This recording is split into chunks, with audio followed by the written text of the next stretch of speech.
Good day, everyone, and welcome to the world of the International Fab Talks. International Fab Talks is happy to have several guests share the platform with us on the International Fab Talks. People from different walks of life. It could be professionals, it could be sports personalities, it could be people from the normal strata of life. We are so happy when they share their time with us. We get to learn a lot. We get to understand their journey. What were the difficulties that they have faced and how they have emerged victorious, how they have won over the world. When I mention the word world, when I mention the word world, you really feel great because we all have to be connected to the entire world, right? We have a world champion with us, my dear friends. Today, we have a great person who's joining us all the way from a lovely place that is from Jammu and Kashmir, from Kathua, Jammu and Kashmir. If I'm mispronouncing the name, kindly forgive me. He's none other than our celebrity guest who's joining us all the way from there. He's a sports personality, and on special request, he's joining us from that beautiful place. He's none other than Mr. Haripal Singh Jasrotia, lovingly called as Bablu as well. Namaste, Bhai Sahab, and welcome to the session. Thank you so much for being here with us. Thank you, ma'am. Thank you, sir. I go ahead and share your profile and we begin the session. Thank you, sir. So, dear friends, I go ahead and share the profile of our celebrity guest. As he is here with us, it's time to celebrate his journey today on the International Fab Talks. His journey began in a small village and he went on to the global scene, and he has won at least 21 gold medals and 2 silver medals. He has visited several different countries. It could be Russia, it could be Qatar, it could be Thailand, and many, many more. And it's not just 1 or 2 gold medals. It is like 21 gold medals and 2 silver medals. How he's been able to start up from a little village and reach the global level is today's session all about it. And how he wants to enable the younger generation to benefit from his experience. How he wants the support of one and all on his journey to create a beautiful world for the entire people around him, especially focusing on the younger ones. He wants to pass on the legacy to the younger generation. I add more to Sir's profile. As I earlier mentioned, we have with us Mr. Haripal Singh Jasrotia. He's lovingly called as Bablu. He's the world champion with regard to powerlifting. He's also a personal fitness trainer. He's a great social activist. He's also connected to real estate and he's also into the educational field. He's an educator as well. I add more to Sir's profile. Let us get to know more about him. As I earlier mentioned, he belongs to a very small village and he started his journey off there with all the difficulties and succeeded in his attempts to reach the international level. That's really great. He started off as a district champion and won at the district level. He won several gold medals at the district championships and went on to win the state championships as well. To put it right, he won gold medals at the state championships. He got a chance to attend the national championships that was held in Delhi. He won a bronze medal as well, if I'm not mistaken. And he went on to then join the international level from the district, state, national, and then the international level. His starting international journey began at this beautiful place, Bangkok in Thailand, if I'm not mistaken. And he won several gold medals over there. From there, he went on to even attend a nice, beautiful program, the Mr. and Miss Asia competition that was held in Delhi. And he won round about 3 gold medals. That's really nice. And he's into 100% raw powerlifting. He's connected with this beautiful championship, which was held at Asand, Haryana. And he has won gold medals over there. He visited Moscow, Russia. He won gold medals over there. As I earlier mentioned, he visited Doha, Qatar, and won a gold medal there as well. Let me put this right. He also attended the British Powerlifting Federation competition that was held in Newport, England. And he won 4 gold medals over there. That's really nice. Now, if I go on telling all the gold medals, if you go on tallying all the gold medals, my friends, it will really take a long time. And as I mentioned, I'll give you the total. It is 21 gold medals and 2 silver medals. And of course, 1 bronze medal. That's really nice. A person coming from a little village and empowering himself and the people around him and creating a world championship record across the globe. Don't you think somebody special? I feel somebody special is here with us, and I would love to learn his journey. And I would like to learn something from his journey. I want the younger generation, the youth, the middle-aged, the senior citizens to derive a lot of inspiration from our celebrity guest, as not only is a sportsman, he's also into education, a social activist. And we'll get to know more about all of it today on the International Fab Talks. Join us to welcome our celebrity guest and have a wonderful time. Mr. Haripal, it's really a pleasure to have you here. Thank you so much. बहुत बहुत धन्यवाद. आप हमारे लिए थोड़े से वक्त निकाल के आए हैं. हम ये जानना चाहेंगे आज मिस्टर हरिपाल सिंह जसरोटिया उर्फ बबलू जी के बारे में आप क्या कहना चाहेंगे? आपका स्टार्टिंग जर्नी आज तक अपने आप को कैसे वर्णन कर पाओगे? Who is the real mister Haripal Singh Jasrotia? Over to you. सबसे पहले मैम, कृष्ण मैम, आपका बहुत बहुत धन्यवाद। इंटरनेशनल फैब टैक टॉक्स में आपने आज ये आप मुझे समय दे रहे हैं और इंटरव्यू ले रहे हैं। First of all I thank you. और सबसे पहले मैं आपको बताना चाहता हूँ कि जो ये जर्नी है, I was started my journey from 1990 after clear my 12th class. तो उस टाइम तो वो ऐसे वहाँ पे जो ऐसी कुछ भी व्यवस्था नहीं थी गाँव में। तो गाँव में जब हम करते थे तो हम कहीं कुएं पे, कहीं पानी की बम्बी होती है, जब पानी चलता है वहाँ पे खेतों में, वहाँ चले जाते थे। कुछ ऐसी जिम्स नहीं थी उस टाइम। उस टाइम हम खुद वॉक करते थे, रनिंग करते थे, जंपिंग करते थे, चिन अप्स करते थे, सिट अप्स करते थे और अपने आप को स्ट्रेंथन करते थे। उसके बाद जहाँ पे जो पत्थर मिलते थे, जो पत्थर वहाँ खेतों में होते हैं, हाँ, पत्थर उठा के ही हम अपने आप को थोड़ा उससे करते थे। जहाँ एक आपने सुना होगा कि जहाँ जिससे आटा चक्की पीसते थे, तो उसके हम बोलते हैं चक्की के पुड़। वो दोनों लगा के, बांस लगा के हम अपने मतलब बॉडी को स्ट्रेंथन करने के लिए जहाँ बेंच प्रेस करते थे और उसमें बाइसेप स्ट्रॉन्ग करने के लिए बाइसेप की एक्सरसाइज करते थे, और भी काफ़ी एक्सरसाइज हम वहाँ पे गाँव में ही कुछ ऐसे टूल्स को इस्तेमाल करके वहाँ से हमने अपनी जर्नी स्टार्ट की थी। तो बहुत अच्छा लगा। हमें पता नहीं था कि ये जर्नी हमें विलेज टू ग्लोबल तक लेके जाएगी। ऐसी तो हमने सोचा भी नहीं था। तो वहाँ से हम करते-करते जब अपना जो करियर था, अपनी जो एजुकेशन थी, उसको स्टडी बीएससी नॉन मेडिकल में मैंने कंप्लीट की। Then I was started my business. तो उसमें भी एक हमने अच्छा किया। उसमें I was start my career as a insurance agent, and I was worked there more than 15 years till 2005. 2005. I left that as agency career as a chairman club member and started my career in Bajaj Alliance as a junior sales manager.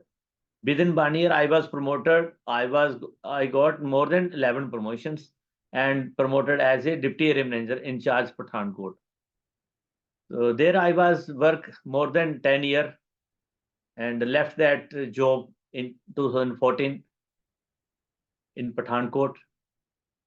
Actually जो gym थी, ये हमारे area में, जम्मू में, हिमाचल में, पंजाब में, near by areas में, गुरदासपुर में कहीं भी कोई जिम नहीं थी। मैं बात कर रहा हूँ 2003 की। तो 2003 में ऐसी कोई भी जिम्स नहीं थी। तो उस टाइम एक पावर जिम पठानकोट में शुरू हुई, तो मैंने वो ज्वाइन की। तो उसके बाद 2003 से 2014 तक जहाँ पे करता रहा। तो 2014 को हम कठुआ अपने जहाँ पे शिफ्ट हो गए। तो जहाँ पे एक जिम खुल चुकी थी उस टाइम, ग्रेविटी जिम थी, हमने वो ज्वाइन की।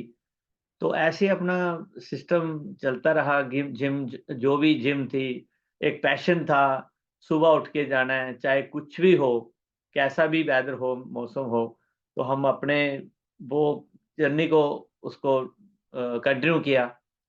हेल्थ वाइज बहुत एक पैशन था कि नहीं, हेल्थ ठीक होनी चाहिए। तो वहाँ अभी जो कंपटीशन था, ये 4-5 साल पहले जो हमें डिस्ट्रिक्ट में एक खेलने का मौका मिला, तो डिस्ट्रिक्ट में गोल्ड मेडल लिया। फिर स्टेट में गया, स्टेट में गोल्ड मेडल लिया। वहाँ पे हम बेंच प्रेस, स्क्वाट और डेड लिफ्ट करते थे। उसके बाद दोबारा डिस्ट्रिक्ट में खेलने का मौका मिला, फिर गोल्ड मेडल मिला। तो उसके बाद हमें नेशनल खेला हमने। उसके बाद ये कोरोना आ गया, कोरोना पीरियड था। कोरोना में तो कोई भी बाहर जा नहीं सकता था। बाहर की इंटरनेशनल फ्लाइट्स सारी बंद थी।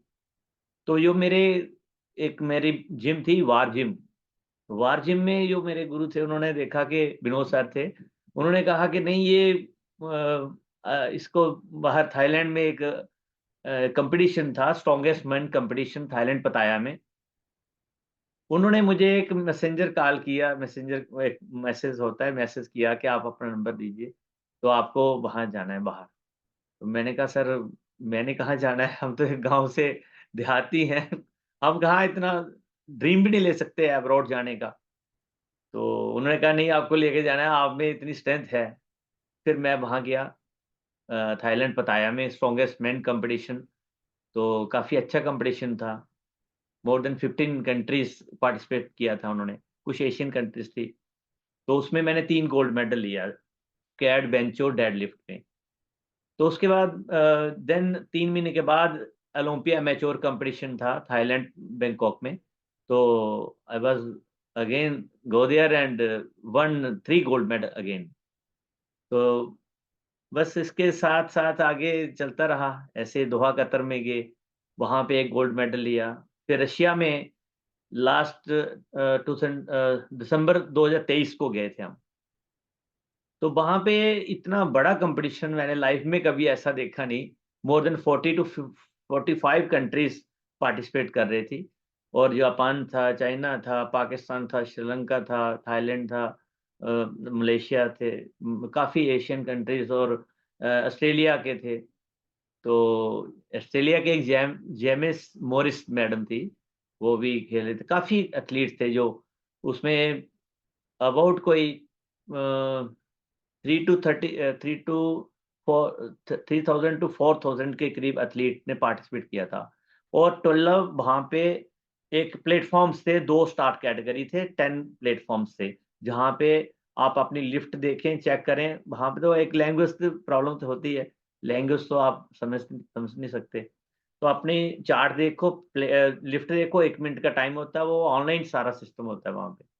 वहाँ जो वेट कैटेगरी है मेरी 75 केजी 100 ग्राम थी हो गई। एक 100 ग्राम मेरा वेट बढ़ गया था, तो मेरी कैटेगरी चेंज हो गई थी। तो फिर भी मैंने 1 गोल्ड और 2 सिल्वर वहाँ से विन किए। तो अच्छा लगा। उसके बाद दोबारा मौका मिला रशिया खेलने के बाद फिर हम न्यूपोर्ट इंग्लैंड गए। तो न्यूपोर्ट इंग्लैंड में भी एक अच्छा कॉम्पिटिशन था। वहाँ मैंने 4 गोल्ड मेडल जीत के लाए। उसके बाद उसमें वहाँ पे मैंने स्ट्रिक्ट कर्ल भी किया एक गेम, एक ये स्ट्रिक्ट कर्ल था। उसमें भी एसबीटी था, एसबीटी के बाद स्ट्रिक्ट कर्ल भी किया, उसमें भी एक मैंने 4 गोल्ड मेडल लाए हिंदुस्तान के लिए। तो अभी जो इसी मंथ में खेल के रशिया दिसंबर 2024 में अभी जस्ट खेल के आया हूँ। तो यहाँ 3 गोल्ड मेडल मैंने विन किए। तो अच्छा लगता है जब हिंदुस्तान के लिए अपने तिरंगा शान से हम अपने विदेशों में लेके फहराते हैं तो वहाँ पे बहुत प्राउड फ़ील होता है, बहुत अच्छा लगता है और हमें गर्व महसूस होता है कि हम इंडियन हैं और हमें एक खेलने का मौका मिला। बाहर की कंट्रियाँ सब लोग आए होते हैं एथलीट्स, उनके बीच में जब हम खेलते हैं, बैट उठाते हैं, सब लोग चीखें मारते हैं, ज़ोर-ज़ोर से चिल्लाते हैं जब हम स्टेज पे जाते हैं। जी, जी। आपका सफ़र बहुत अच्छा रहा, द मुझे अच्छा लगा सुन के, मैं सुन रही थी और आप शेयर कर रहे थे और आप इतने सारे मेडल्स इतने कोविड के बाद में आपको ये सारे मेडल्स मिल चुके हैं, एम आई राइट? कोविड के पहले भी, कोविड के पहले भी बाद भी। थोड़े से और कोविड के बाद में भी, राइट? That's really nice. अभी भाई साहब हम ये पूछना चाहेंगे आपसे, अभी आपके पास इतना सारा एक्सपीरियंस है। आपने कहा गाँव से मैंने शुरू किया, गाँव में जो पत्थर थे या वो जो भी टूल्स थे गाँव में वो ही इस्तेमाल करें हम बिना कोई जिम ज अटेंड करके हम we have developed our body, right? हुँ, अभी हमको ये पूछना है, अभी भारत सरकार जो है किस तरह की मदद सभी स्पोर्ट्स फ्रेटर्निटी को दे रही है? क्या आपको भारत सरकार से कुछ निवेदन करना है या जैसे बाहर देशों में हर एक स्पोर्ट्स पर्सनालिटी को सही मदद, सही दिशा पर उनको लेके जाते हैं, सही राह दिखाते हैं। क्या हमारे भारत सरकार भी ऐसे ही कर रही है, या और थोड़ा तेजी से काम करना है? क्योंकि बहुत टैलेंट है भारत में, स्पेशली इन द विलेजेस, जहां हम देखें बहुत सारा अच्छा टैलेंट है और मेहनती भी है।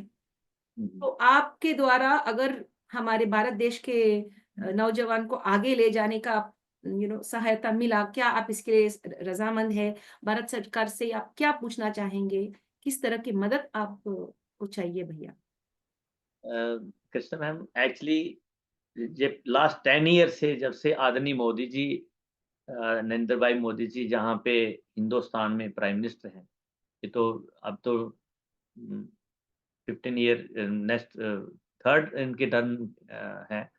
तो इंडिया का नाम पूरे विश्व में बहुत ही एक सुनहरी अक्षर से उनका लिखा जाता है, और जो एथलीट जाते हैं हमें बहुत ज़्यादा रिस्पेक्ट मिलती है। अभी नरेंद्र भाई मोदी जी ने जो खेलो इंडिया और फिट इंडिया मूवमेंट्स में जो अ बच्चों को तैयार करते हैं, एथलीट्स जो इंडिया से रेडी हो रहे हैं, बहुत अच्छी फैसिलिटी है। बट जो फैसिलिटी होनी चाहिए वैसी फैसिलिटी इंडिया में कहीं नहीं है। जहाँ के स्पोर्ट्स स्टेडियम बिल्कुल क्लीन नहीं है, डर्टी हैं, वॉशरूम देखिए, वहाँ स्टाफ देखिए, उनको इतना क्रेज़ नहीं है कि हमारे इंडिया से कोई एथलीट या गाँव से कोई एथलीट आ रहा है, उसमें प्रतिभा है, बट उसको कैसे उसको उस चीज़ तक पहुँचाना है। ओलंपिया में, कॉमनवेल्थ में या इंटरनेशनल गेम्स में या पावर लिफ्टिंग में, कोई स्पोर्ट कम ही है, बहुत ज़्यादा कम, बहुत कम स्पोर्ट है।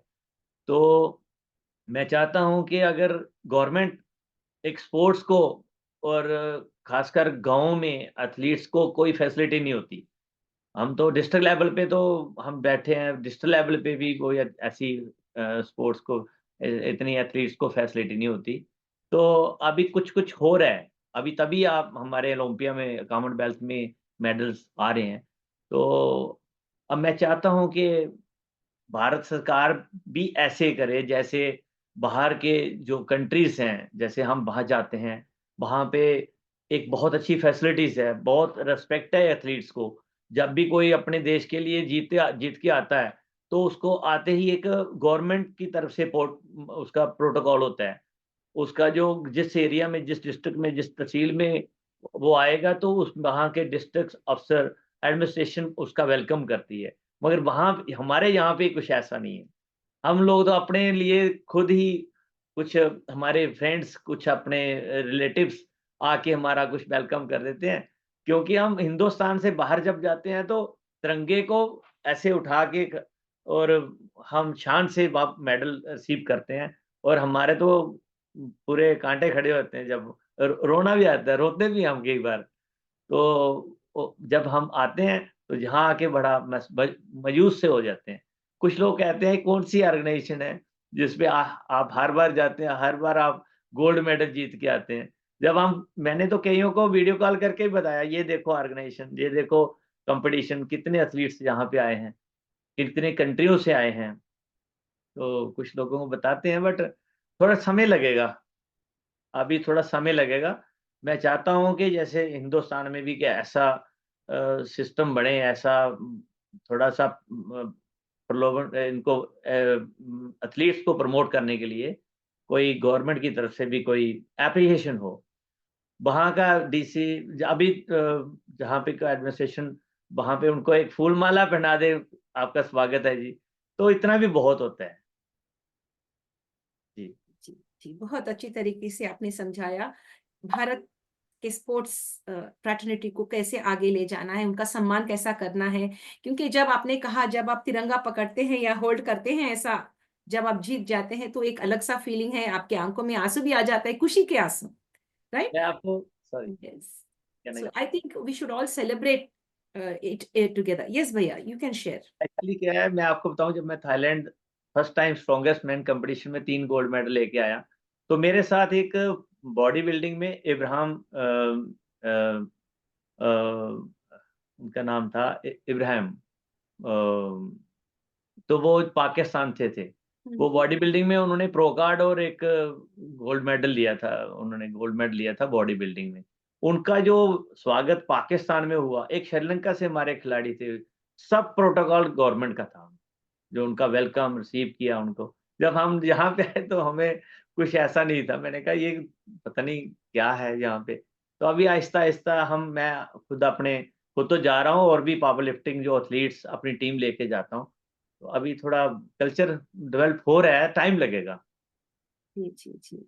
लेकिन हम निवेदन करते हैं भारत सरकार से कि आगे आए और सपोर्ट करे, सही तरीके से सपोर्ट मिले तो कौन खुश नहीं होता। और ज़्यादा करने का इच्छा होती है और दूसरों को भी आगे ले जाने का प्रयास करेंगे हम।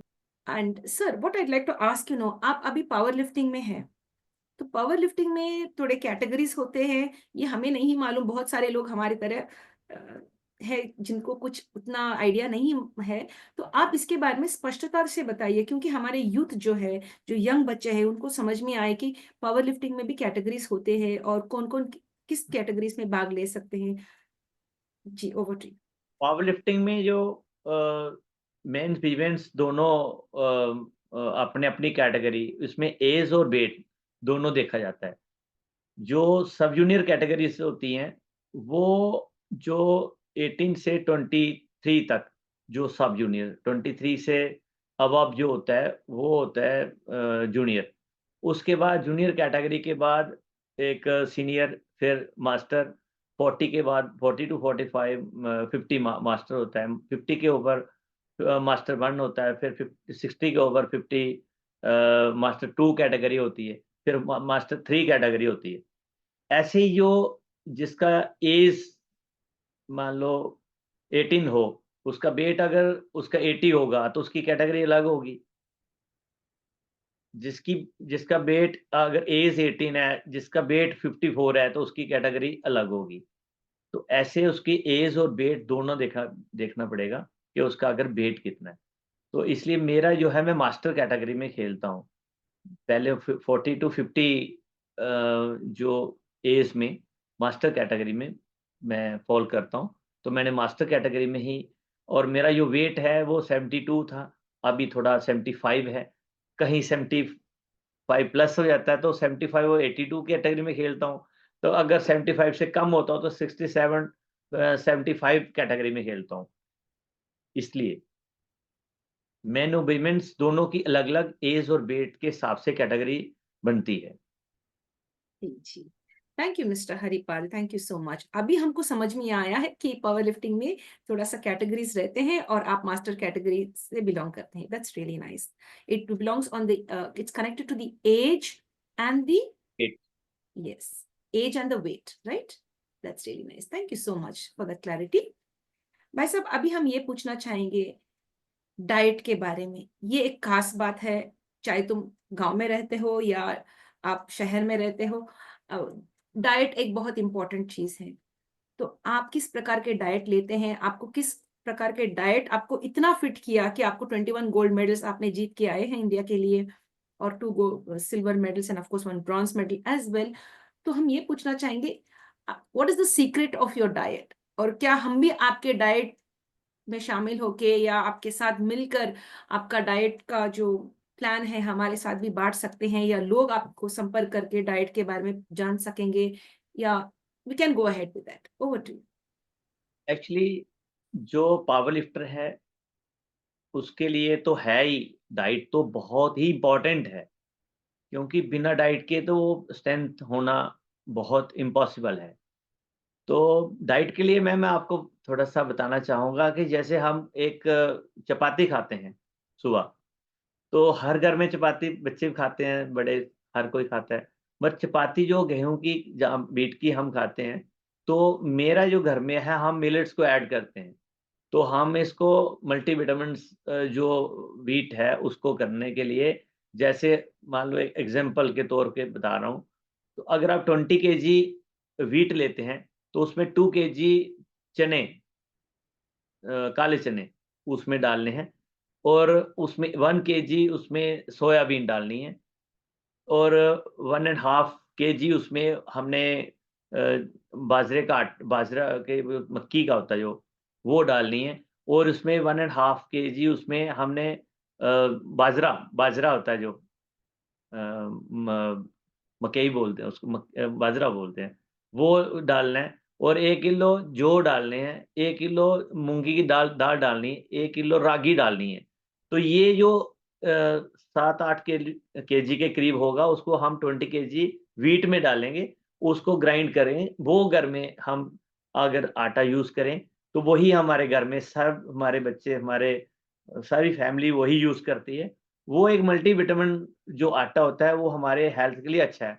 उसमें जितना अच्छा हमारी हेल्थ होगी, तो वो चपाती तो अच्छी होगी, बाकी हम बाज़ार से तो आपको पता है सब कुछ मिलावट ही मिलता है। ठीक है। बाकी हम यहाँ जो पर हम एक प्रश्न पूछना चाहेंगे भैया। Mister Harpal, I just ask you a question. ज्यादा लोग अभी उतना मेहनत करके उतना वो आटा कर नहीं पाते जितना आपने अभी कहा मल्टीग्रेन आटा के बारे में।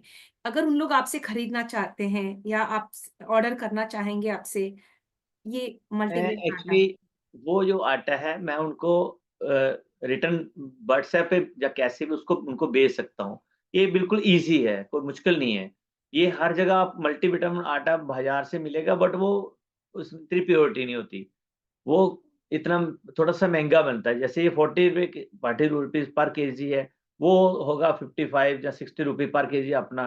तो वो थोड़ी-सी कुछ नहीं होता है, साथ में ग्राइंडर्स होते हैं, आटा चक्कीज़ होती हैं, वहाँ पे दो और उसी टाइम मिल जाता है। तो इसके लिए कोई ज़्यादा कुछ नहीं है, अगर कोई किसी को रिक्वायर्ड है, तो मैं उसके लिए सारी ये चीज़ें भेज सकता हूँ कि आप कितना डाल सकते हैं। अगर उन लोग दूसरे स्टेट्स में अलग स्टेट में है वहां पर भी आप सब पहुंचा ये देंगे? चीज़ें हर जगह मिल जाती हैं, ऑनलाइन भी मिल जाती हैं, ऑफ़लाइन भी मिल जाती हैं।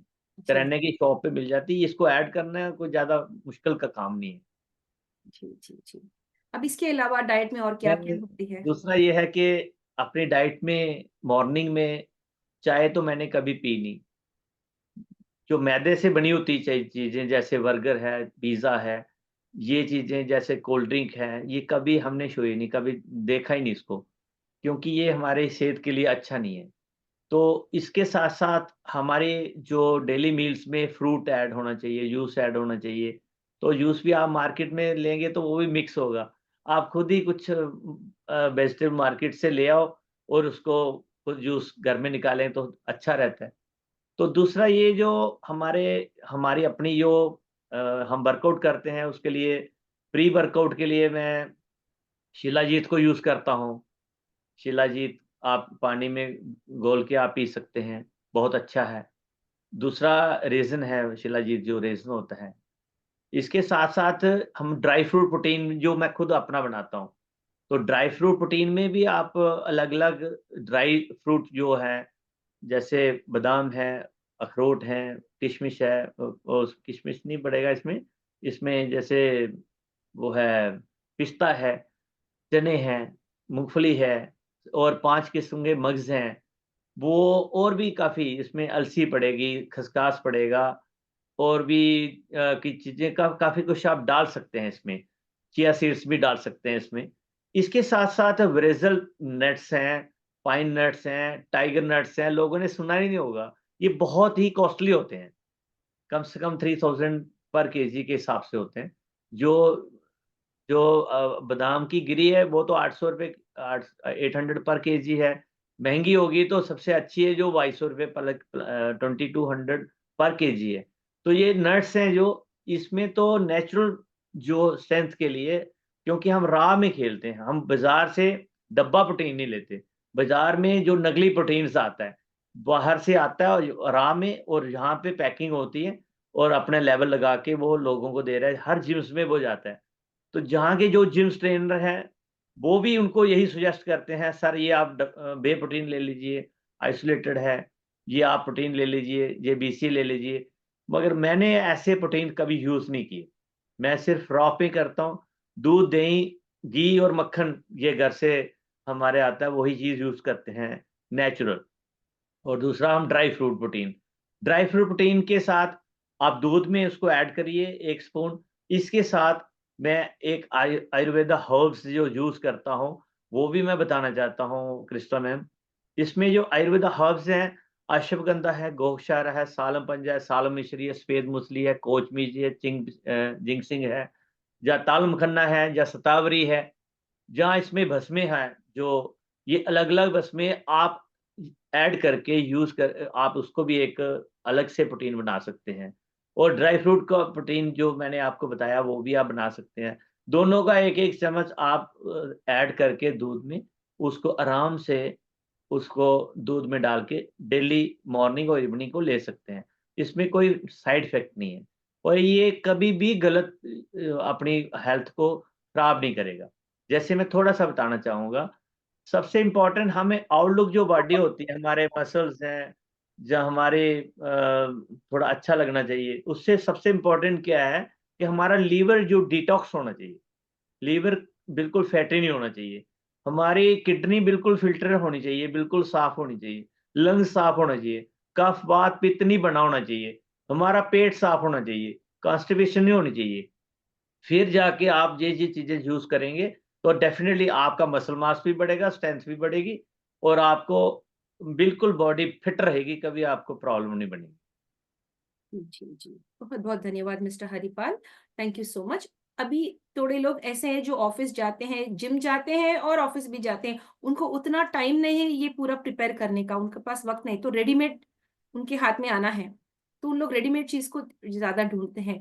क्या आप इन लोगों का मदद कर पाएंगे अगर आपसे संपर्क करके आप ये जो ड्राई फ्रूट पाउडर है या प्रोटीन मिक्स पाउडर जो भी आप कह रहे थे अभी, और जो जड़ी बूटी के नाम लिए थे, क्या उनको अगर ऑर्डर करना है आपसे खुद के लिए, उन लोगों के लिए, क्या आपके पास ये व्यवस्था है जी? इससे पहले मैंने कभी भी इसको सेल नहीं किया।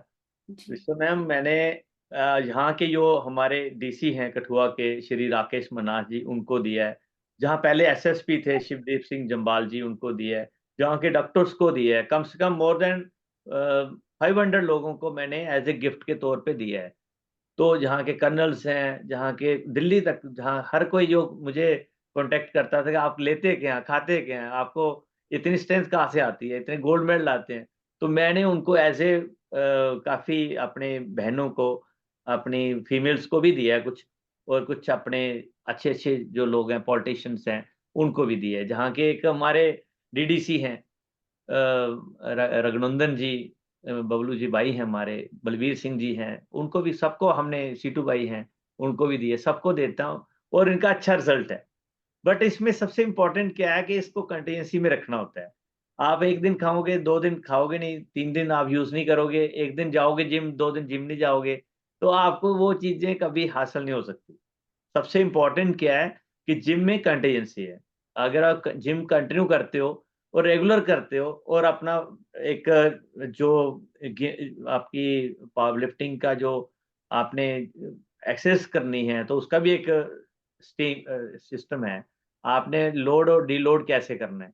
तो फिर आपकी स्ट्रेंथ भी बढ़ेगी, मसल मास भी बढ़ेगा और ब्लड भी बनेगा और अच्छा आपको कभी भी कोई प्रॉब्लम नहीं आएगी। आपके इंटरनल पार्ट्स ठीक होने चाहिए जैसे आप इंटरनल पार्ट्स पे आप लिवर डिटॉक्स होगा, वो चीज़ें उसके बाद आप कुछ भी प्रोटीन्स लेते हैं, तो आपको अच्छा रहेगा। जी जी जी, बहुत बहुत धन्यवाद mister Haripal, thank you for sharing that. अभी मैं आगे कोई कहेगा तो डेफ़िनिटली आई विल प्रोवाइड। या हम ये चाहते हैं कि हर एक स्टेट में आपका एक फ्रेंचाइजी हो, सब लोग ये हासिल करना है हाथ में और कंज्यूम करना है। मैं आई अभी फील लाइक दैट कि मुंबई गया था, मुंबई में मैंने जिम में गया तो वो मुझे वहाँ पे भी मैं एक जिम थी मेरे वहाँ पे एक मित्र हैं, राकेश कोहली जी हैं। उन्होंने मुझे वहीं पे एक मुंबई में एक अच्छी जिम के साथ ऐड करके वहीं पे उन्होंने भी मुझे पूछा था, तो उन्होंने कहा कि आप स्टार्ट करिए, तो हम आपका अब्रॉड तक सब जगह जहाँ यही पहुँचाएँगे। क्योंकि इसमें कोई साइड इफ़ेक्ट नहीं है। मैं गारंटी लिख के देता हूँ कि इसमें कोई साइड इफ़ेक्ट नहीं है। कोई हमारी बहनें, बच्चे कोई भी इसको यूज़ कर सकते हैं। मैं बच्चों का प्रोटीन भी बनाता हूँ। फीमेल्स के लिए शतावरी बहुत इम्पोर्टेंट है, बहुत ज़रूरी है। गोखरू बहुत ज़रूरी है। अश्वगंधा सबके लिए इम्पोर्टेंट है। अगर आपने हेल्थ वाइज़ ठीक रहना है, कभी भी आपको कोई दिक्कत नहीं हो सकती, ये गारंटेड है। वो चीज़ें आयुर्वेदा होता है आयु को बढ़ाने वाला। ये सिर्फ़ हमारा हिंदुस्तान ही है, जहाँ का आयुर्वेदा का जन्म हुआ है।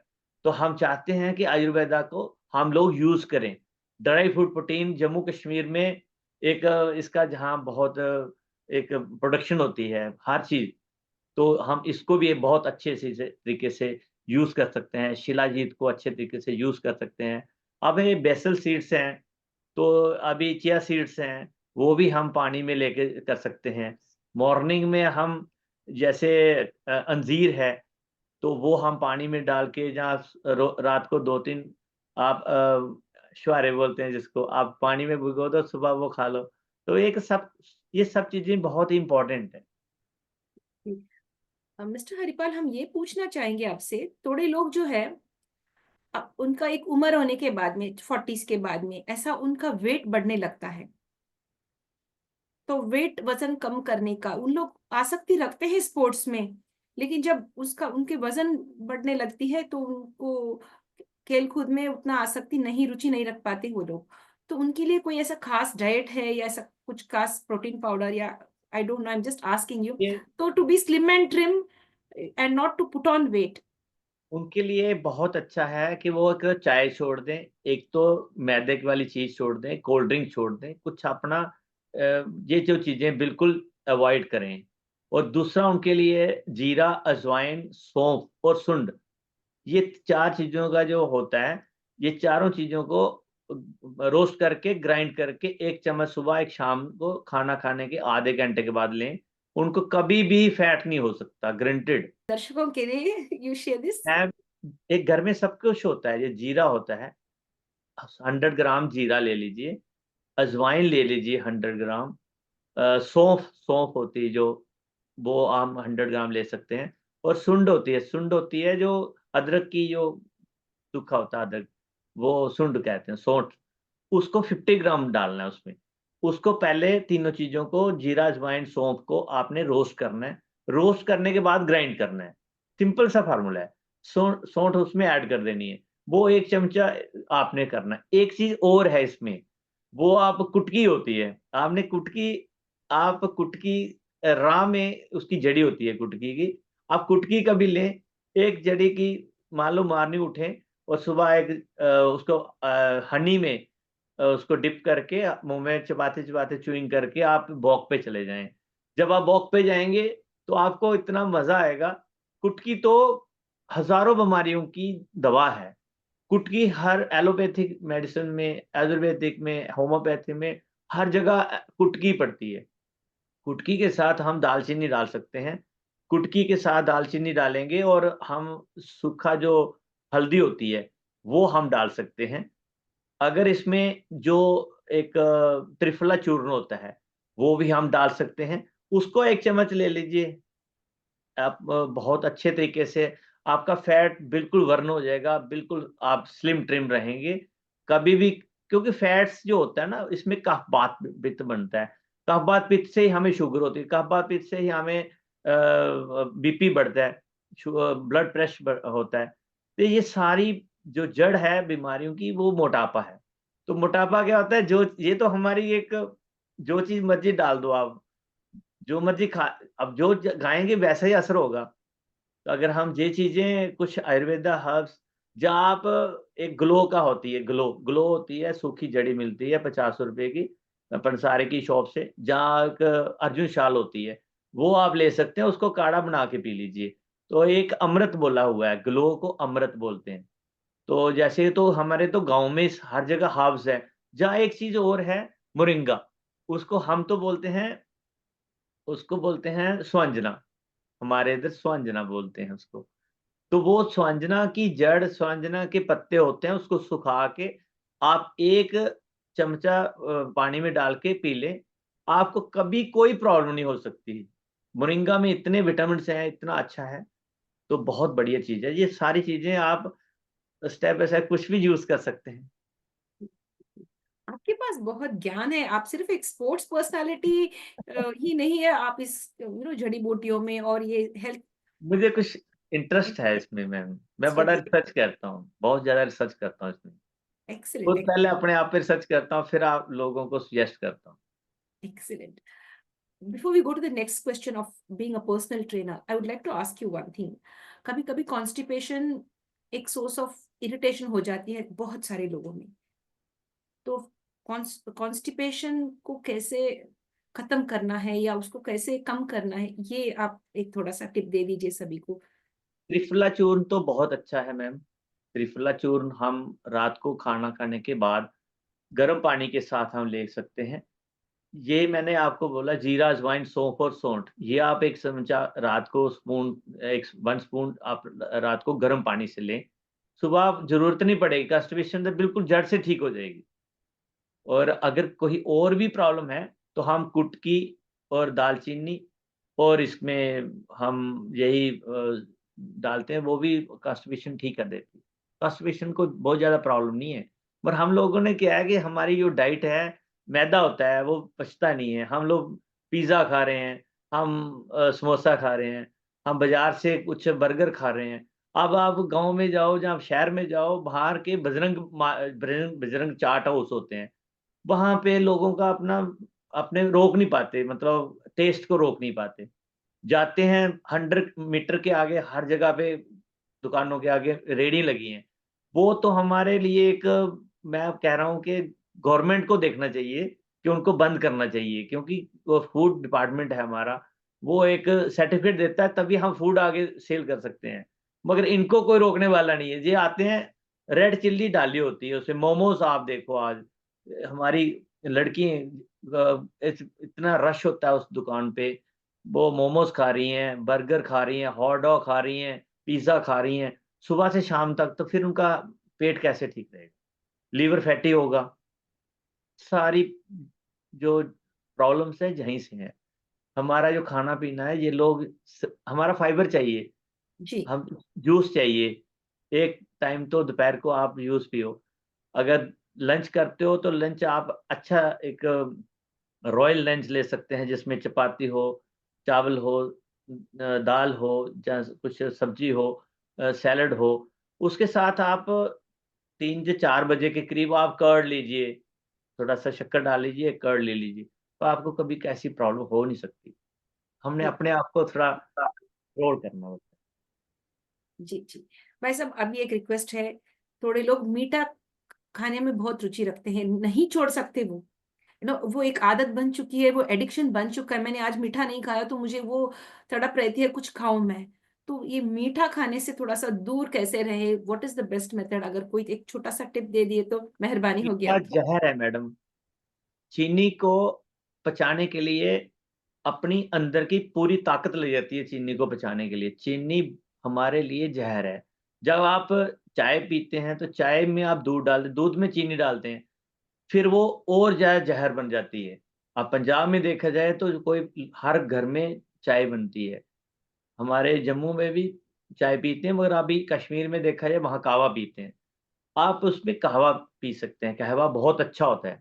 हम तो एक आयुष कहवा, हमारे आदरणीय मोदी जी ने एक आयुष कहवा कोरोना में शुरू किया था। आपने देखा कोरोना पूरे विश्व में हुआ, सिर्फ़ आदरणीय मोदी जी ने ही वो मेडिसिन रेडी की, वो इंजेक्शन रेडी किए। हमें बोला कि आप बेसिक चीज़ें पे आओ, जो पुरानी चीज़ें अडॉप्ट करते थे। हम पुरानी पद्धति पे आ गए। हमें आयुष काढ़ा जो होता है, सुबह उठते ही काढ़ा पीने लगे। कोई किसी को कोरोना होता है, वो 10 दिन एक रूम में रहेगा, आइसोलेट रहेगा, अलग रहेगा, वहाँ काढ़ा पिएगा, काढ़ा काढ़ा आयुष काढ़ा। उसमें क्या होता है, अब यही चीज़ें डाल दो, जीरा, अजवाइन, सौंफ, जो काले मिर्च, जो ये सारी चीज़ें डाल के उसमें आप गड़का के पी लो, उसमें कभी आपको कभी कोई प्रॉब्लम नहीं हो सकती। बस चीनी को और चाय को छोड़ना पड़ेगा। ये हमारे लिए बहुत अभी तो नहीं समझ आती, जैसे 20, 25, 30 साल का कोई होगा। जब 40 के बाद होता है तो ये चीज़ें अपनी पूरे ग्रिप में ले लेती हैं बीमारियाँ। जैसे शुगर हो जाएगी 40 एज में किसी को, 50 एज में, तो 60 एज में तो हर कोई कहता है कि बस मैं तो खत्म, ज़ीरो। रिटायर्ड लोग तो कहते हैं ना कि बस मेरे लिए तो अभी लाइफ ही खत्म है। तो मैं चाहता हूँ कि हर कोई स्वस्थ रहे, तो मेरा एक फ़ॉर्मूला है, feel good, feel happy, feel healthy. तो मैंने ये स्लोगन दिया हुआ है, बट लोग थोड़ा-सा कंट्रोल करना चाहिए। मेटाबॉलिज्म के बारे में भी हम जानना चाहेंगे। थोड़े लोग काम नहीं कर पाते हैं, थोड़ा-सा स्लो करना शुरू करते हैं दिन में। It's something called as metabolism. तो इसके बारे में मेटाबॉलिज्म को कैसे स्पीड अप करें और अपना काम फास्ट तेज़ी से करें? ऐसा कुछ खाने में कुछ चेंजेस लाएँ हम, इसके बारे में आप कुछ बता सकते मेटाबॉलिज़्म बढ़ाने के लिए हम आप अपनी डेली रूटीन में यूस ऐड कर सकते हैं। पाइनएप्पल है, जहाँ मौसम्मी का यूस है, तो आप इसमें चुकंदर है। आप दोनों तीनों को घर में ही आप एक मिक्सर ग्राइंडर लेके उसको यूस बना सकते हैं। तो उसमें आप थोड़ा-सा ब्लैक सॉल्ट को ऐड करके, एक तो ये बहुत ही इम्पोर्टेंट है यूस।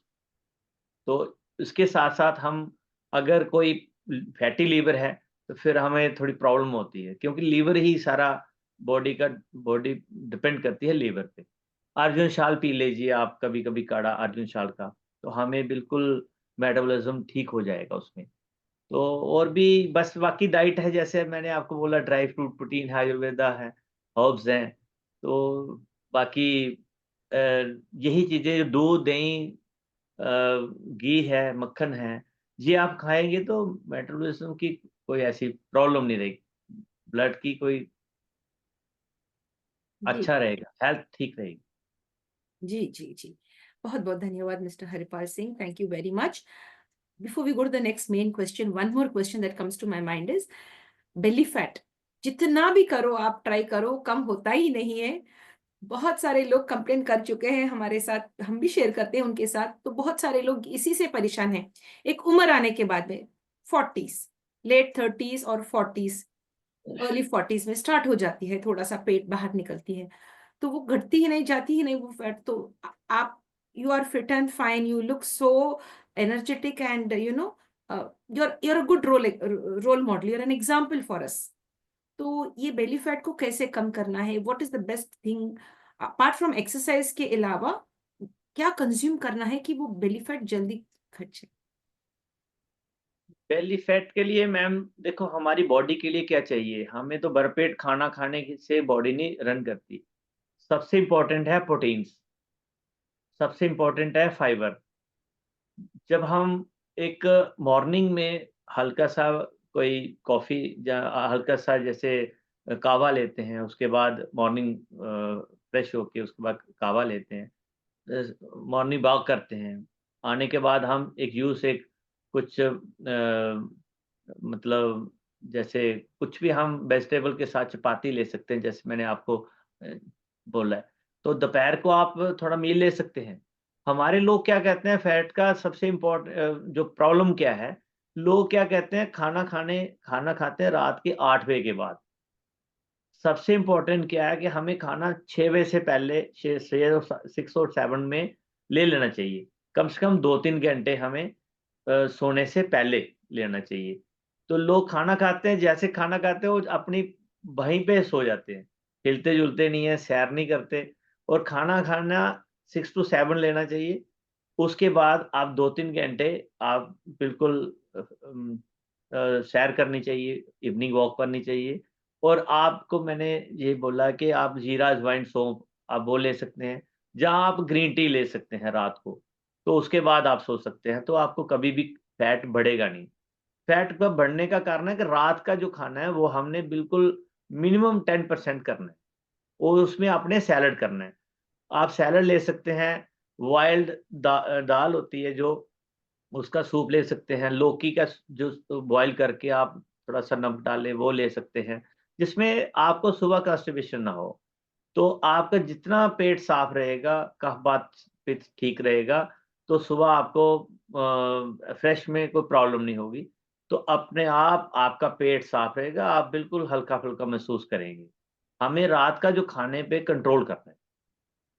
जी जी जी, बहुत बहुत धन्यवाद। थोड़े लोग लेट नाइट स्नैकिंग करते हैं, बीच रात में उठ के 2 बजे खा लेते हैं, वो लोग खा के फिर फ्रिज खोलते हैं, कुछ खा लेते हैं, सो जाते हैं। तो इसके बारे में भी सुना है, फिर नेक्स्ट डे कहते हैं मैंने खा लिया। अब मुझे वेट घटाना था, लेकिन वो बॉक्स था, मीठा बॉक्स, मैंने खा लिया, या वो था फ्रिज में, मैंने निकाल के खा लिया।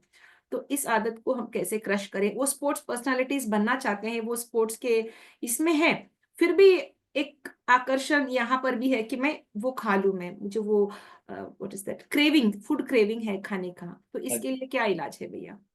इसके लिए ये है कि आप खाना खाने के पहले थोड़ा-सा पानी पी लीजिए, जूस पी लीजिए, वो सूप पी लीजिए, अगर आप वेज सूप जैसे चिकन सूप कुछ भी लेने चाहते हैं, खाना खाने से पहले वो लीजिए, प्री मील में। तो उसमें आप थोड़ा स्नैक्स ले लीजिए। जैसे आप मैं कहूँगा कि आप स्टीम वेजिटेबल्स हैं, आपको घर में स्टीम करिए और उसमें वेजिटेबल ले लीजिए। ज़रूरत नहीं पड़ती खाना खाने की, मन नहीं करता। हम क्या करते हैं, हम सीधा ही एकदम फूड को एकदम ज़्यादा कंज़्यूम कर लेते हैं। तो उसमें क्या आता है, वो पचने में भी समय लगता है उसमें। अगर हम एक स्टीम वेजिटेबल लेंगे, हाँ, जो नॉन वेज लेते हैं वो स्टीम फिश लेंगे, स्टीम चिकन लेंगे, तो उसमें क्या है कि विदाउट ऑयल या इसमें कोई भी चीज़ ऐड नहीं होती। जैसे आप सीधे चिकन लो या फिश लो, सीधा पानी में डाल दो, उसको बॉयल करो, वो ले लीजिए, स्टीम ले लीजिए, बॉयल ले लीजिए, तो वो वेजिटेबल ले लीजिए, आप स्टीम ले लीजिए, उसमें बिल्कुल आपको कभी कोई प्रॉब्लम नहीं बनेगी। आप सूप ले सकते हैं रात को, चिकन सूप, वेज सूप, वो ले सकते हैं। तो ये पहले आप कुछ जब आपको हम तो 2-2 घंटे के बाद कुछ खाते हैं, हमारा पेट नहीं भरता, हमें 2-2 घंटे के बाद मील चाहिए। मॉर्निंग जब निकलते हैं तो हम मॉर्निंग पहले कुछ अपना डाइट लेते हैं, तो उसके बाद जैसे मैंने आपको ड्राई फ्रूट प्रोटीन बोला, उसके बाद दूध में हम 1-2 चपाती खाएँगे, फिर हम 12 बजे कुछ खाएँगे, जूस पिएँगे, फिर 1 बजे हमें लंच चाहिए, 4 बजे के करीब हम एक कर्ड लेते हैं, 6 बजे के करीब हम 7 बजे के बीच कोई कुछ भी खाना हो वो हम ले सकते हैं। तो रात के 10-11 बजे तक हम भी खाते रहते हैं, ऐसा कुछ नहीं है कि हम भूखे रहते हैं। 2-2 घंटे के बाद कुछ लेते हैं। खाने में कुछ ऐसा नहीं है। खाने का थोड़ा-सा वे थोड़ा-सा चेंज करना पड़ेगा। ठीक, ठीक। बहुत-बहुत धन्यवाद। अभी हम इसके बारे में जानना चाहेंगे, आप एक पर्सनल फिटनेस ट्रेनर भी हैं, तो आप ये कैसे कर पाते हैं? क्या ऑनलाइन सेशंस लेते हैं, ऑफलाइन सेशंस लेते हैं? तो इसमें किस तरह के लोग जॉइन कर सकते हैं? क्या कोई उम्र ऐसी है कि यही उम्र वाले आना है इस पर्सनल फिटनेस ट्रेनिंग के लिए? इसके बारे में स्पष्टता से बताइए।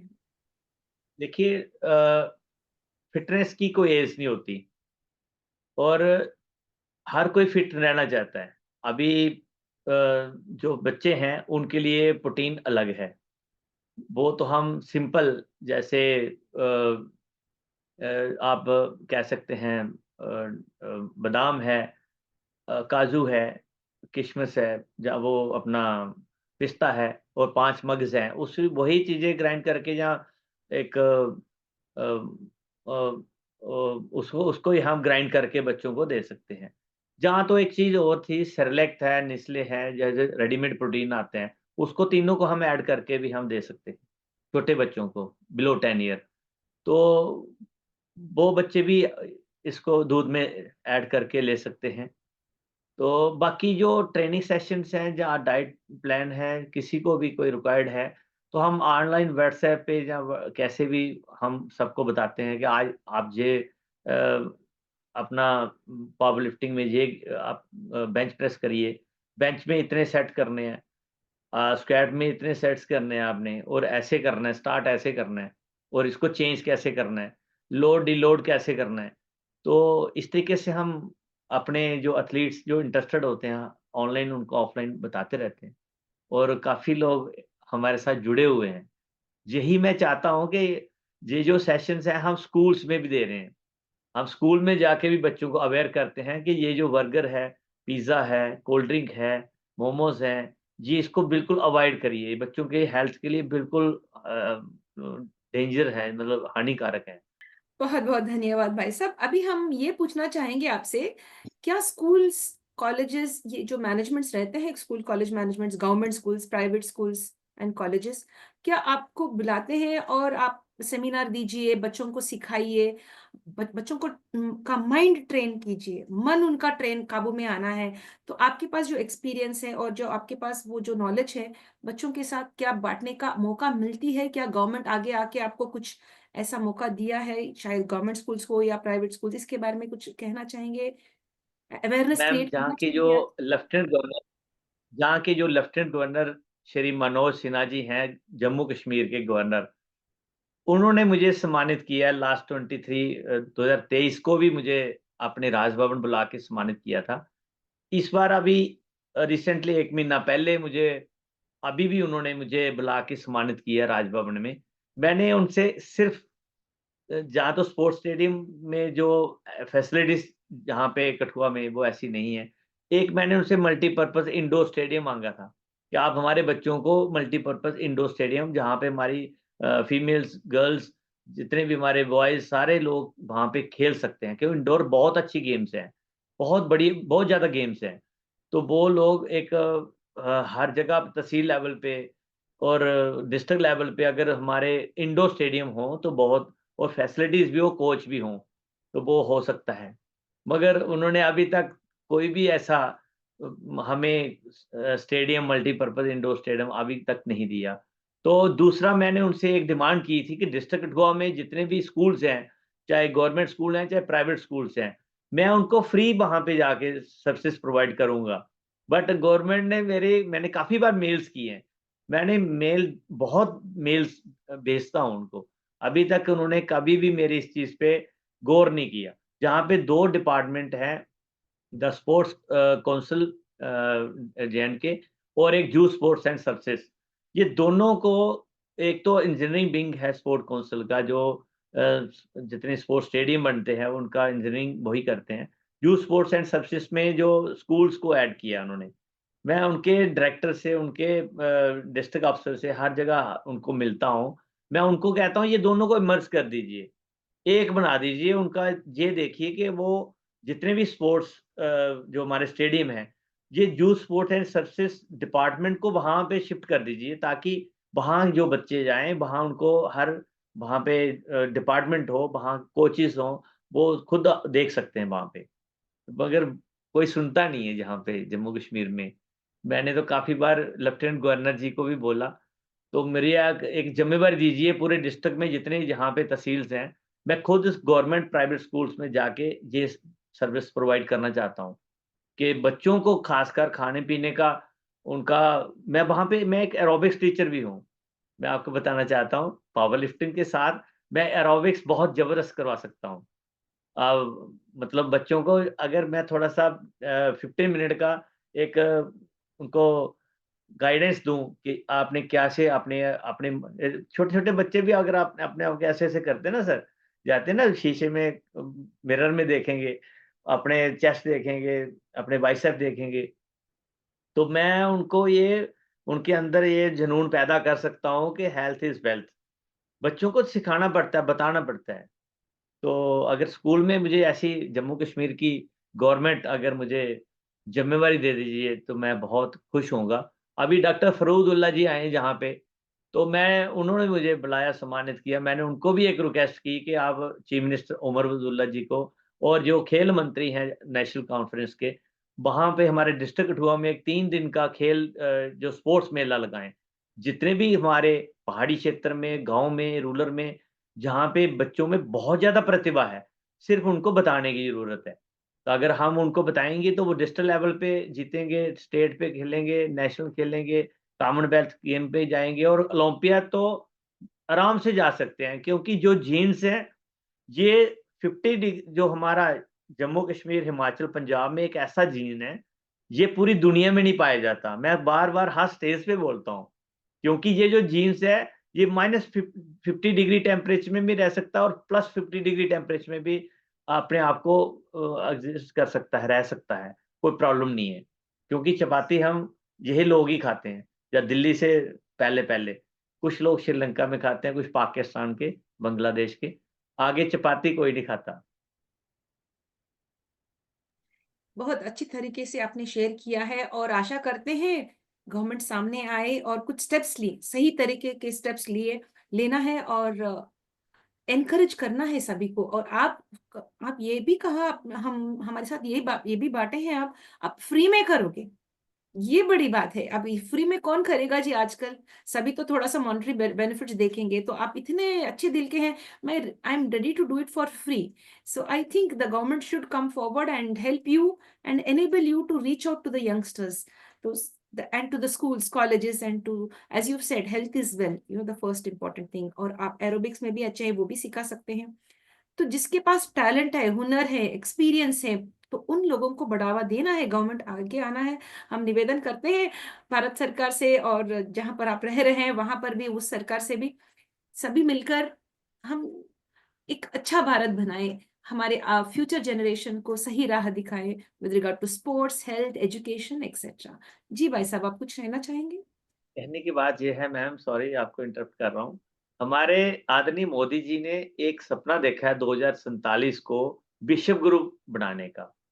हमारी अगर जनरेशन जो है वो नशे करेगी, अगर वो चिट्टा है, जहाँ कोई हर तरीके का मेडिकल जो नशा है, ड्रग्स हैं, जब उस तरीके से कुछ लोग जैसे हमारे बॉडी बना रहे हैं, इंजेक्शन से, स्टेरॉइड से, एनाबॉल कुछ ऐसे-ऐसे इंजेक्शंस ले रहे हैं, तो उस तरीके से बॉडी बनाएँगे, तो क्या हमारा भारत विश्व गुरु बन सकता है?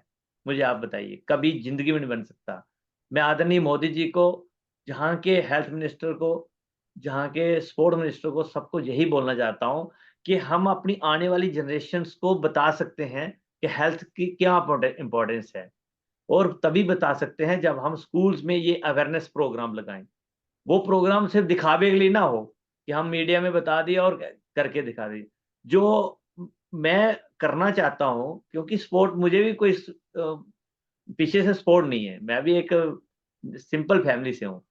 तो जब मुझे चाहता है मैं स्कूल में जाऊँ और स्कूल में बच्चों को बताऊँ, कि अगर आप जंपिंग करेंगे, सिट-अप्स करेंगे, पुश-अप्स करेंगे और चिन-अप्स करेंगे, अगर आपकी हेल्थ अच्छी होगी, अगर आप ये जो खाना गलत खा खा रहे हो, आप बर्गर, पिज़्ज़ा, मोमोज़, ये जो कोल्ड ड्रिंक, चाय पीते हो, ये इसको अवॉइड करोगे और उसके बाद आप एक dry fruit protein, Ayurveda, herbs ऐसी चीज़ें इस्तेमाल करोगे, क्योंकि जब मैं उनकी बेसिक ट्रेनिंग करूँगा ना आधे घंटे 15 मिनट की, पहले एक स्पीच बताऊँगा कि इसके हेल्थ के बेनिफिट्स क्या हैं।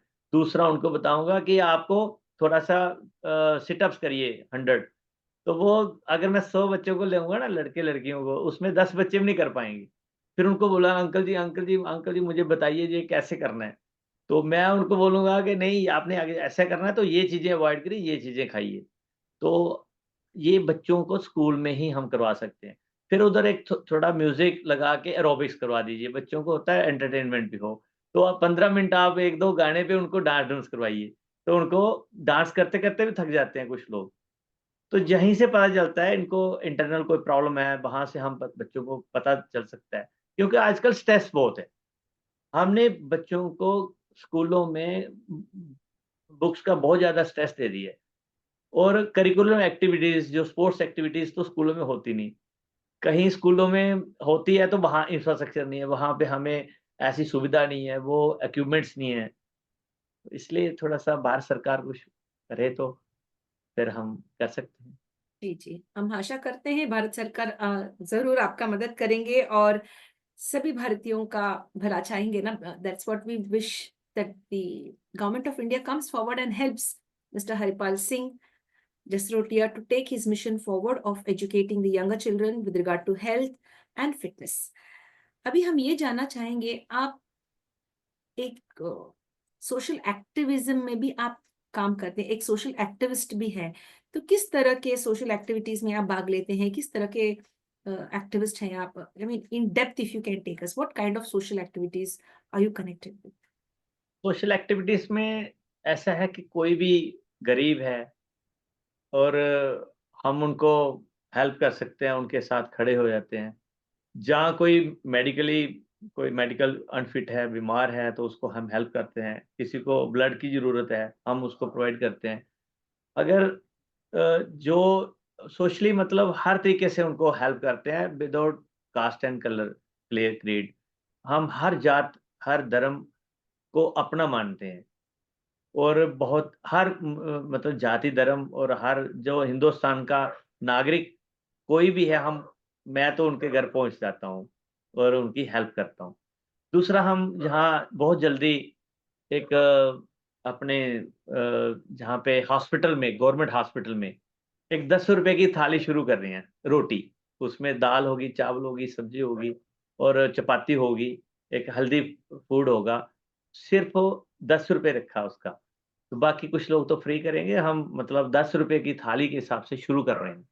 वो भी एक सेवा है कि चलो जो पहाड़ी क्षेत्र से, गाँव से लोग आते हैं, उनको तो बेचारों को सिर्फ़ अपने पेशेंट को पहुँचाते हैं, तो उनके पास पैसा नहीं होता। रहने के लिए कंबल नहीं होते उनके पास, बैठने की व्यवस्था नहीं होती। खाने के लिए कहाँ से वो लाएंगे। तो चलो सरकार कितना करेगी, हम सरकार की ये हेल्प कर सकते हैं कि जितने सोशल एक्टिविस्ट, जितनी सोशल ऑर्गेनाइजेशंस हैं, मैं एक श्री संकट मोचन आश्रम रिलीजियस मैनेजमेंट चैरिटेबल ट्रस्ट का चेयरमैन भी हूँ। हमने स्टार्ट किया था एक मंदिर, वहां पे हनुमान जी की हमने 40 फुट की मूर्ति प्रतिमा बनाई है। वो पिछले साल शुरू की, लोगों ने पैसे दिए, कुछ अपने से डाले, हमने बना दी। तो ऐसे ही हम मंदिर बना रहे हैं, और ऐसे ही हम मस्जिद में ही पैसे देते हैं, जरूरी नहीं है कि मंदिर में। गुरुद्वारा बनता है, वहां पे भी हेल्प करते हैं। तो हर जगह पे कोई भी जिसको जिसको कोई ऐसी हेल्प है, तो हम वहां पे खड़े हो जाते हैं और काम अपने आप हो जाते हैं। तो अच्छा लगता है। जहाँ पे जो हमारी अपनी कॉन्स्टिट्यूएंसी है, जहाँ पे जसरोटा कॉन्स्टिट्यूएंसी जो कठुआ से अलग हुई थी, तो ये भी मैंने इसका नाम चेंज किया था, जसरोटा कॉन्स्टिट्यूएंसी। ये कठुआ नॉर्थ हो गया था इसका। तो इसके लिए भी हमने जो डिलिमिटेशंस में हमें अलग कॉन्स्टिट्यूएंसी मिली थी, तो हमने इलेक्शन कमीशन ऑफ इंडिया को अपना इतिहास पढ़ाया था, और जसरोटा कॉन्स्टिट्यूएंसी का कठुआ नॉर्थ का जसरोटा कॉन्स्टिट्यूएंसी नाम हुआ था। इसके साथ यहाँ हमारे आदरणीय जो डॉक्टर राकेश मनासी हैं, डीसी कठुआ, तो उनसे हमने रिक्वेस्ट की, तो कठुआ एक बार मेमोरियल जो शहीदों के लिए, उनके सम्मान के लिए, जो हमारे हिंदुस्तान के लिए, हमारे देश के लिए शहीद हो जाते हैं, उनके लिए सम्मान के लिए हमने एक कठुआ बार मेमोरियल, हमने वो डॉक्टर साहब को रिक्वेस्ट करके वो एक जगह उन्होंने अलॉट की है 5 कनाल। तो जो शहीद चला जाता है, बॉर्डर पे लड़ता है, हम लोग घर में आराम से सोते हैं। उनके जो शहीद परिवार होते हैं, उनके सम्मान के लिए, ताकि वो उनके बच्चों के लिए, हम उनके लिए भी फाइट करते हैं कि ताकि वो उनको एक बहुत सम्मान से देखा जाए। तो हम उनके लिए भी कठुआ बार मेमोरियल दिया। जो कठुआ जहाँ पे एक रेलवे स्टेशन है, उसका नाम चेंज करने के लिए हमने काफ़ी किया हुआ है कि यहाँ कैप्टन सुनील चौधरी के नाम, जो हमारे शहीद हुए थे, उनके नाम हो। तो ये चीज़ें कुछ ना कुछ हम जो राजाओं महाराजाओं की जो पुण्यतिथि है, जहाँ उसके जन्मदिन है, हम मनाते हैं, वहाँ पे बच्चों को सम्मानित कर देते हैं, उनके सर्टिफ़िकेट दे देते हैं, ताकि बच्चे अपने नशों से दूर होके अपने अपने आप को स्वस्थ रखें, खुश रखें, और समाज के साथ भी जुड़ें। जी जी जी, बहुत बहुत अच्छा लगा हमें सुन के, ये सब बहुत अच्छा लगा। आगे भी आप और करेंगे, हम उम्मीद रखते हैं दैट आपके साथ बहुत सारे लोग जुड़ेंगे इस काम में। That's really nice. भाई साहब, अभी आप रियल एस्टेट में भी आप काम करते हैं, क्या है रियल एस्टेट? किस तरह के लोग आपसे जुड़ सकते हैं अगर कोई घर खरीदना है या कोई एग्रीकल्चरल लैंड लेना है, या how is it if you can speak about real estate? Real estate एक बहुत अच्छा, हर बंदे का एक सपना होता है कि मेरा अपना घर हो। जैसे दिल्ली में मेरा अपना अपार्टमेंट हो। हम दिल्ली में भी सेक्टर 23 द्वारका में भी हमने अभी 16 वहाँ पे 16 अपार्टमेंट्स रेडी किए हैं। वो डीडी अप्रूव्ड हो रहे हैं, तो हम उसको भी सेल कर रहे हैं। तो अपने इलाके में हिमाचल, पंजाब, जे-एंड-के में मैं एक रियल एस्टेट जो बिज़नेस है, या कंस्ट्रक्शंस का जो बिज़नेस है, बिल्डर कंस्ट्रक्शंस का, वो हम कर रहे हैं पिछले 25 ईयर से, मोर देन 25 ईयर से। तो जहाँ पे क्या होता है, कुछ लोगों को एग्रीकल्चर लैंड चाहिए, तो हम वो प्रोवाइड कर देते हैं। किसी को चाहिए कि हमने घर बनाना है, मुझे एक छोटा घर बनाना है, 3 मरले में, 5 मरले में, 10 मरले में, 20 मरले में। तो जैसा जिसका बजट हो, तो हम वैसे ही उसको लैंड प्रोवाइड कर देते हैं। तो एक अच्छा लगता है, खुशी होती है, उनके सपने साकार होते हैं। तो ये एक रियल एस्टेट का जो एग्रीकल्चर है या कमर्शियल है, मान लो किसी ने बच्चों को एडजस्ट करना है, तो उनको एक शॉप चाहिए, उनको मॉल चाहिए, उनको जगह ऐसी चाहिए, या इंडस्ट्री के लिए कोई जगह चाहिए, तो वैसी हम लैंड उनको प्रोवाइड कर देते हैं। तो वैसी लैंड देके उनको रजिस्टर करके उनके बाद वो बिज़नेस अपना स्टार्ट कर सकते हैं। तो कंस्ट्रक्शंस में मैं जहाँ पे भी काफ़ी हमने घर बनाए हैं, तो अभी एक पैलेस, रिवाज पैलेस, जो हमारे रविंदर शर्मा सीटू जी है, उनका पैलेस मैंने बनाया था। तो आर्किटेक्ट हमारे साथ काफ़ी जुड़े हुए हैं, तो जो कॉन्ट्रैक्टर हैं वो काफ़ी जुड़े हुए हैं, तो अलग-अलग सबको वो कार्य दे देते हैं, वो काम करते हैं अपना, और हम वहाँ पे देख-रेख करके उसको इंफ्रास्ट्रक्चर बना देते हैं। तो इस तरीके से ये काफ़ी देर से हम कर रहे हैं। तो जहाँ पे एक नया ट्रेंड आ रहा है कि लैंड के प्राइस बढ़ रहे हैं, तो हम लोगों को कह रहे हैं कि आप 2 मरले, 3 मरले, 4 मरले, 5 मरले छोटा जगह लें। छोटी जगह में क्या होता है कि ऐसे कोई छोटा कम जगह होगी, पैसे कम लगेंगे। इंफ्रास्ट्रक्चर में आप बना लीजिए 3 मंजिल, तो आपको उसका रेंट अच्छा जाता है। फ्लोर का, ग्राउंड फ्लोर का, फर्स्ट फ्लोर का, सेकंड फ्लोर का, रेजिडेंशियल, कमर्शियल दोनों को यूज़ करके हम एक अच्छी इनकम भी आ सकती है और खुद भी रह सकते हैं। जी जी जी, तो ये अच्छी बात है। हम अभी ये पूछना चाहेंगे, एक छोटी सी घर बनाने के लिए या एक छोटी सी प्लॉट से 100 स्क्वायर यार्ड्स छोटी सी प्लॉट लेना है तो कितना लगेगा? कथुआ में कितना होगा? जैसे हम कठुआ में कठुआ में, हाँ। कठुआ में तो बहुत कम पैसे लगेंगे। ये अगर आप थिकली पॉपुलेटेड एरिया में अगर करना चाहें, जहाँ पे ऑलरेडी सोल्ड आउट एरिया है, रीसेल हो रहा है, तो वहाँ पे नॉर्मल मान लो अ जहाँ 5 मरले में भी अगर बनाना हो, तो 5 मरले मतलब 15 लाख के करीब-करीब आ जाएगा। तो 10 या 15 लाख और लगा के कुछ लोन लेके 30 लाख में बहुत बढ़िया-सा घर अपना हो सकता है, डबल फ्लोर, नीचे और ऊपर दोनों जगह, जिसमें 3 बेडरूम हो सकते हैं नीचे-ऊपर मिला के, 2 वॉशरूम हो सकते हैं, बच्चों का लिविंग रूम, ये सब कुछ हो जाता है। तो उसमें बहुत बढ़िया तरीके से जैसे अभी अपार्टमेंट्स हमने रेडी किए हैं सेक्टर 23 में फॉर्च्यूनपुरा में, तो वहाँ पे 70 गज में हमने स्टार्ट किया है। तो 300 गज टोटल जगह थी, 70 गज में 16 फ्लैट बनाए हैं। उसके लिए बेसमेंट पे हमने फ्री पार्किंग दे रहे हैं, इलेक्ट्रिसिटी की फैसिलिटीज़ दे रहे हैं। तो इस तरीके से हर तरीके से बच उनको मतलब अब चंडीगढ़ में आप देखिए, जहाँ भी यूनिवर्सिटीज़ हैं नियर बाय छोटा प्लॉट लेके वहाँ पे बच्चे जाते हैं और रेंट उनका 25-25 हज़ार रुपया 2 बीएचके है, बीएचके का है। तो लोग रह रहे हैं, अपना एक अच्छी इनकम आ रही है। हर जगह यही ट्रेंड हो रहा है। अपार्टमेंट्स का फ्लैट्स का अभी ट्रेंड देखो, दिल्ली में, चंडीगढ़ में, मेट्रोपॉलिटन सिटीज़ में था, अब ये छोटे एरिया में, कठुआ में या अलग-अलग एरिया में भी हो चुका है, क्योंकि लैंड्स के रेट बहुत ज़्यादा बढ़ चुके हैं। जी जी जी। अगर इसलिए हम बजट के अनुसार लोगों को सजेस्ट करते हैं। जी जी, भाई साहब, अगर कोई लैंड खरीदना चाहे, ये जो इंटरव्यू देखेंगे टुवर्ड्स द एंड तक, अगर उनको आसक्ति है कुछ लैंड खरीदने में या ऐसा कुछ, तो अगर आप से संपर्क करें तो उनको क्या दिला पाएंगे?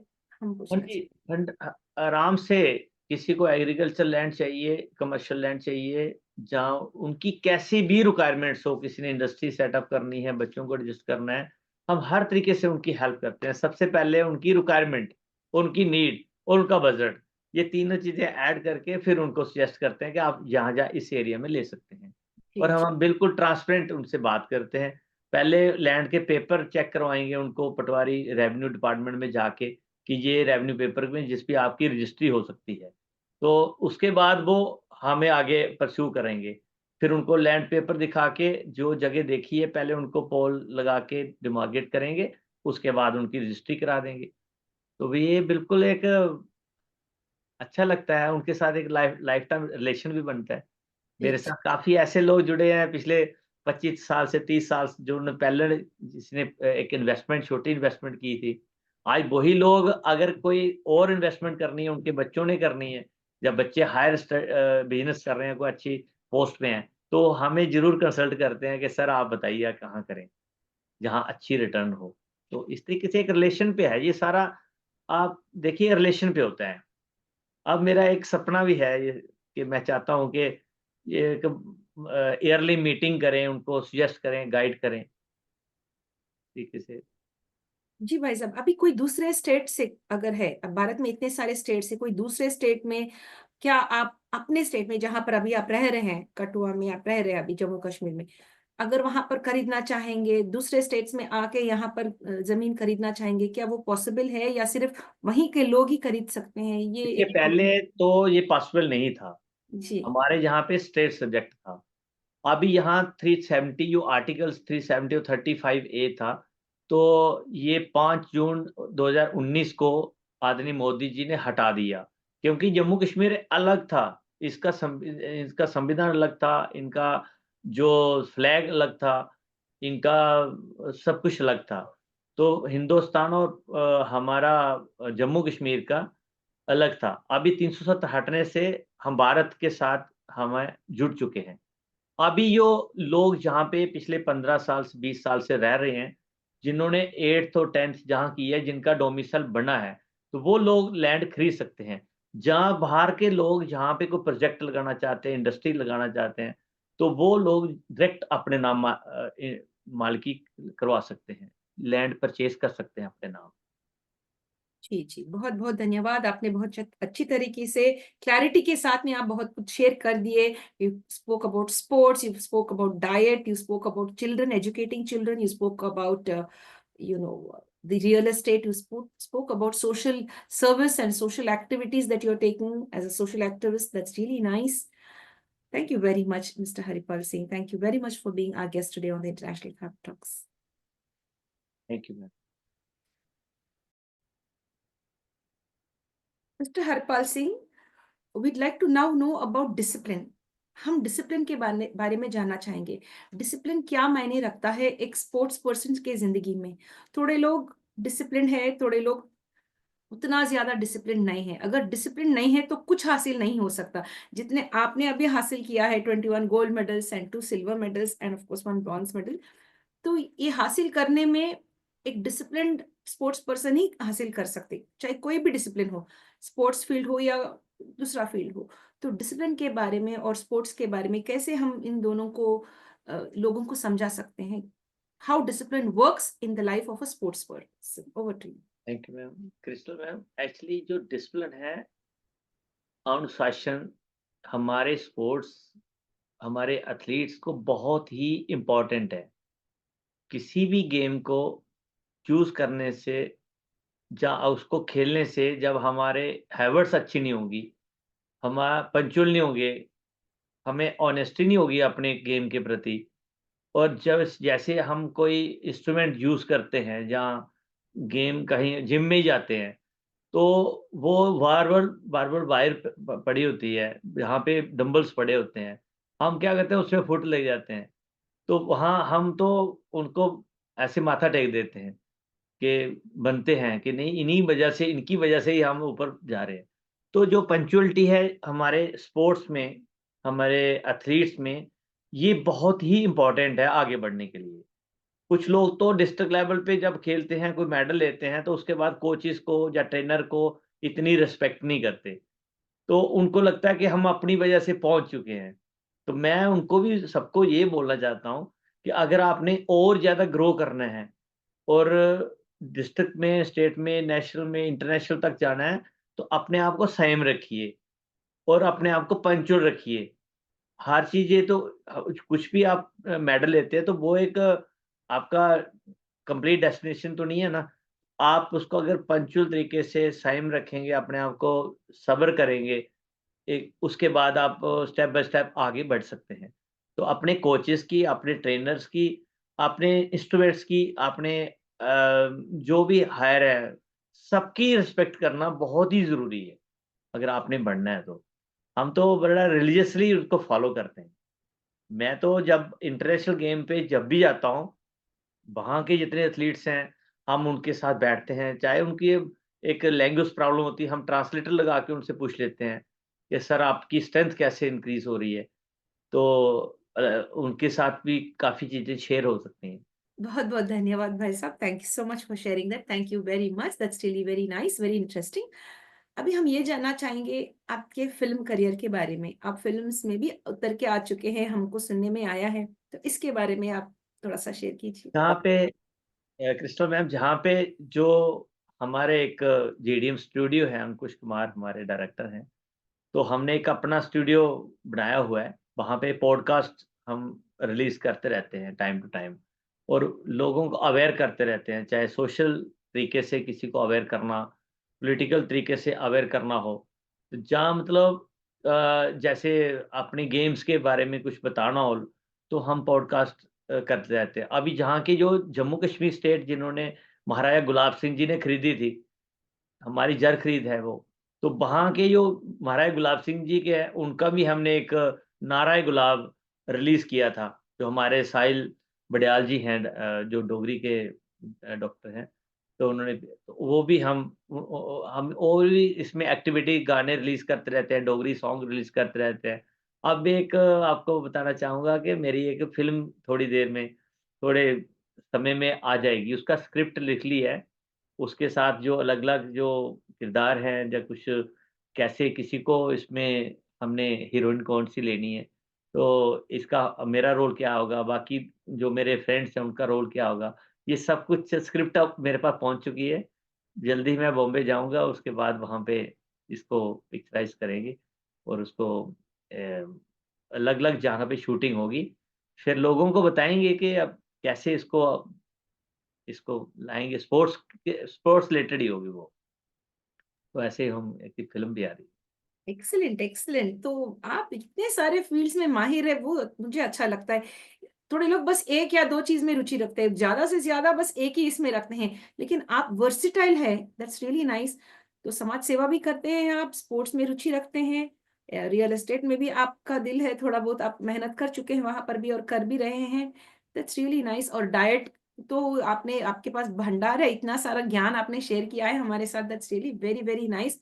हम जल्दी से जल्दी आपको आपका फ़िल्म भी देखना चाहेंगे और ये भी आपने कहा वो स्पोर्ट्स रिलेटेड भी होगा, दैट्स रियली वेरी नाइस। तो we wish you all the best in all your endeavours. आगे भी हमारे मंच पर आकर शेयर करनी है अपना जर्नी और आपका अचीवमेंट्स, और हम उम्मीद रखते हैं आप यंगर जनरेशन को भी अपना जो मैसेज है, जो आपने बाँटा है हमारे साथ, सभी के पास फैलाएँ और spread it to everyone, and everyone should really live a beautiful life just like you. Be very active. ह हर चीज़ में भाग लेना है, अच्छी चीज़ों में भाग लेना है, दूसरों को भी प्रोत्साहन करना है और खुद भी मोटिवेट हो जाना है। That's really nice. Thank you so much mister Haripal Singh, thank you very much. Heartiest thanks into ma'am, Crystal ma'am, आपका बहुत-बहुत धन्यवाद। आपने समय दिया। मैं इंटरनेशनल टैक्स का बहुत-बहुत धन्यवाद करता हूँ कि आपने एक गाँव के एथलीट का और ये रूरल में से बिलॉन्ग करता है, उसको आपने समय दिया और आपने इंटरनेशनल फेप टॉक पे बोलने का मौका दिया। मुझे लगता है कि बाकी लोग भी इसमें मोटिवेट होंगे। मैं आपका बहुत-बहुत धन्यवाद करता हूँ क्रिस्टल। Thank you. तो आप बहुत-बहुत हम्बल है, you are very, very humble. Thank you very much. Stay connected and stay blessed. Thank thank you. Thanks. Thank you very much. My dear friends, do share this video with the right kind of people. If you like what the International Fab Talk team is doing, stay connected with us. Like, comment, subscribe, and share to the International Fab Talks. Please do share these videos with the right kind of people. You never know who may be interested in what was being shared today. We have to improve the sports arena in our country. We have to really make it in par with other countries, because other countries are giving their sports personalities a lot of importance and lots of privileges. We have with us Mr. Haripal Singh, who would like to do his very best for people in order to improve their talent in the sports arena. That's really nice. So why don't we all join hands with our celebrity guest, Mr. Haripal Singh, and enable him to take his journey forward of not only empowering himself, but empowering the younger generation to take it forward and reach the global level. Like he has done it right from a little village right up to the global scene. With this, we'd like to sign off now from the International Fab Talks. Do take care of your health, stay connected with your family members, meet the right kind of people in your life, and of course, don't forget to contribute to the environment, save the environment as well. Stay connected and stay blessed.